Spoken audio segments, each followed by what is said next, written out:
Okay, so third round of the FA Cup, Chelsea against Preston. Tale of two halves. All the goals come in the second half. It's a 4-0 win for Chelsea in the end. The second half was all Chelsea. Preston had nothing in the second half. They were blown away in the second half. But the first half was a very even contest. Neither side gained control of the game. It was very open. There was a few chances for both sides. Both goalkeepers pulled off some regulation saves, I think is a fair way to put it, but neither side could establish dominance. It was played at a frenetic pace. It was very breathless and it flew by. The first half just flew by.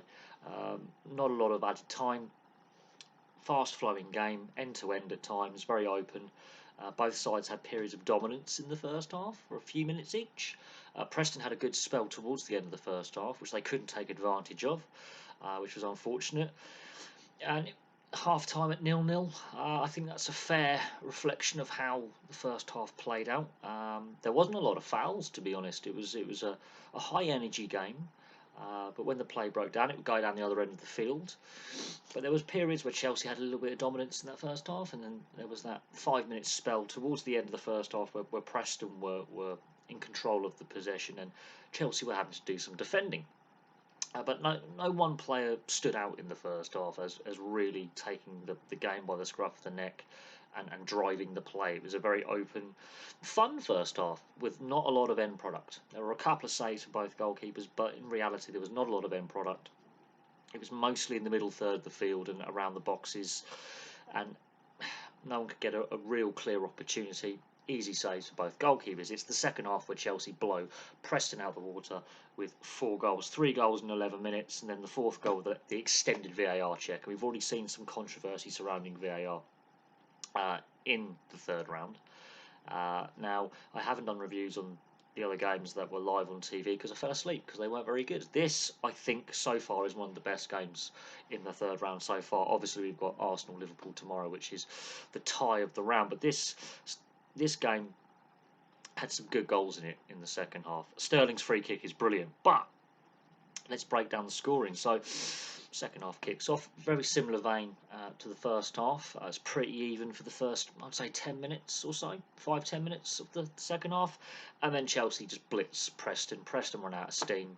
They looked pretty tired by the end. They were outclassed by the end. Now, Broja scores with a brilliant header. A great glancing header on 57 minutes. He could have had a second headed goal.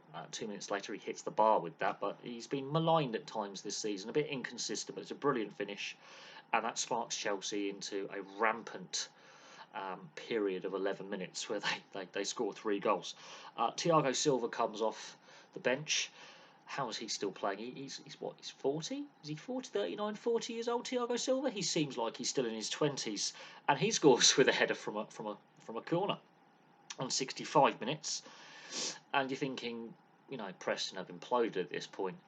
They were in the game before the Broja goal, and then they've just completely melted down. The Sterling free kick, there's no backlift on that. How he's managed to get that up and over the wall and in the back of the net with a lot of pace on it as well. So he gets much maligned at times for being inaccurate with his finishing and a bit wasteful with his finishing, not getting clean contacts on balls. He's had his criticism in his career. But he scored a lot of goals at Man City and he was pretty decent at Liverpool as well. And at Chelsea, he's had his ups and downs. But that free kick is absolutely fantastic. There's nothing else to say about that free kick apart from the technique behind it is ridiculous. Hardly any backlift to get that speed and dip on the ball quite close to the edge of the box to beat Woodburn, the keeper. It's a brilliant free kick, absolutely brilliant free kick.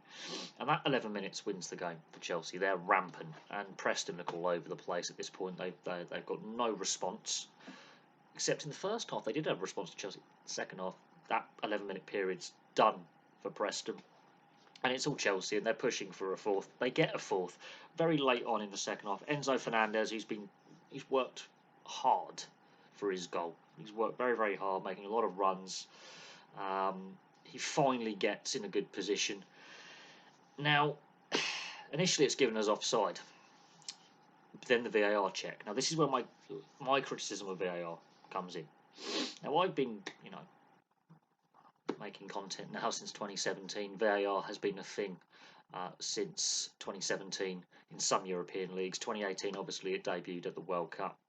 VAR has been a thing now for 7 years. It's gone backwards in that 7 year period. Now, the goal is rightly awarded because he is onside. Both Preston defenders are playing him on. If Gallagher interferes in play, he would have been offside. Gallagher does not interfere with play. Sterling is involved in the play. He's clearly onside. I don't know why they're zooming in. It's very, very obvious from the angles that were available on TV. He's on by a good half a yard. That was a 4-minute check. And there were boos of derision from both sets of fans. The entire stadium was getting frustrated. It'd been a very entertaining game at this point. Yes, the better side's obviously won, and this hasn't proven crucial to the outcome of the game. If this was 0-0 and this was right at the end, cue the implosion of people on social media. But that VAR check just took forever. How long does it take to really quite obviously see with the angles available in freeze frame? He's on by half a yard. Yes, it was quite a fast-paced phase of play, which is why the linesman has raised his flag. But he's onside. I mean, while it's got the right decision, the time it's taken was quite an age. Now, there's been other criticisms of VAR in the Premier League all season and in the FA Cup third-round games that were played before this one. There's been a lot of criticism. A lot of it's justified. But it's got the decision right, but the length of time. Now, I constantly refer to other sports that I watch, namely rugby league and ice hockey.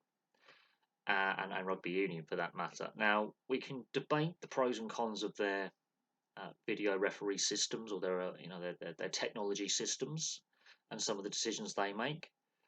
But they, with far less money in those sports, have got a much better system than what VAR is. There's still controversy in those systems and rule changes and interpretations of rules, but they seem to have work better. Also, the fans in the stadium know what the officials are looking at because everything is fully audioed. So not only do fans at home know what we're looking at, fans in the stadium know what's looking at because the referee is fully mic'd up, so all the fans can hear what the referee is telling the players and telling the fans. That's something else that VAR needs to be fixed, not only in football in England and Scotland, but also in European football as well. When we look at the Champions League and Europa League and Europa Conference League and in international football, that is a massive area where I think improvement needs to come. But also, while this decision's correct, too many blunders with VAR in recent seasons.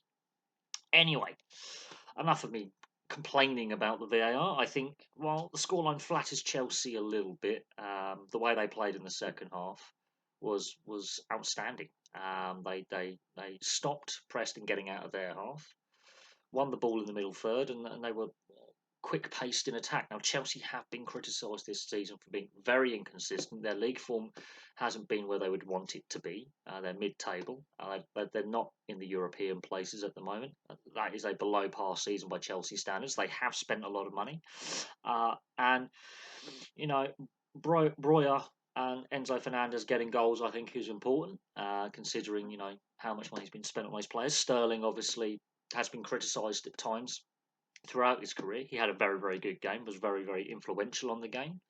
And Thiago Silva, I mean, for a veteran player of his age to still be playing at elite level and contributing at both ends of the field at his age is fantastic. Proper veteran leadership with which a lot of clubs are lacking. But there we go.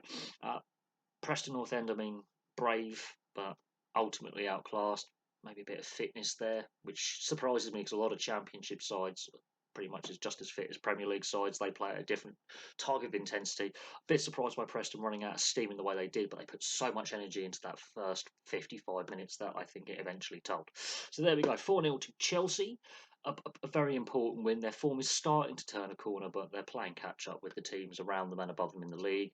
But a cup run could be crucial for them. This could be a chance for Chelsea to win some silverware this season because they're not winning the league. No hope of winning the league, but a good cup run may inject some momentum under the Todd Bowley era that has been lacking up to this point. Anyway, thank you very much for watching. Place your thoughts in the comments section below, and I'll have some more content for you very, very soon.